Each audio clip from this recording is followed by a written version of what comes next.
did defensively in Brooklyn as the head coach. I know he was the defensive coordinator in Golden State the last few years. When he was in Brooklyn, they went under on almost every high ball screen they played. A tremendous amount of drop coverage. It's the Mike Budenholzer defense, essentially. I didn't get a chance to go through what he did necessarily the last 2 years in Golden State as the defensive coordinator. Did he do some of the same principles that he had done as the Brooklyn head coach in Golden State, or was it more him kind of filling in what the Warriors have been doing the last, essentially, decade under Steve Kerr defensively with the title of defensive coordinator?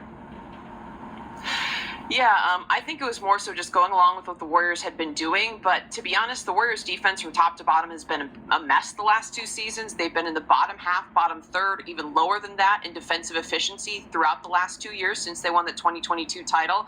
In terms of how they defend ball screens, I mean, I couldn't tell you because it was such a mess. The perimeter defending, not good for the Golden State Warriors the last couple of years. Like, it's not even like there was a clear MO. Hey, we're doing this. Hey, we're going to hedge screens. Hey, we're going to... I mean, it didn't even look like there was a game plan. There was just a lot of disorganization defensively. So this is one area where I'm not maybe going to get Cleveland fans excited about seeing Kenny Atkinson come, because that was where there was some frustration from both fans, within the team as well, in terms of the way they were performing defensively. It was not up to the standards of this Golden State Warriors team through that 2022 title run.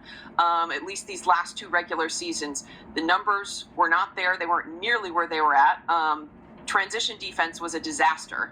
There were a number of issues defensively that need to still be ironed out for the Golden State Warriors. So maybe a little bit of a level of concern, considering that Kenny Atkinson was indeed in charge of the defense. But there was a considerable drop-off after Mike Brown left the organization. And it's something a number of media members and fans have been scratching their heads as to why, because I don't think a lot of the principles changed as you're talking about bringing in, different ways to defend ball screens or going under and that type of defense. That wasn't necessarily what we saw.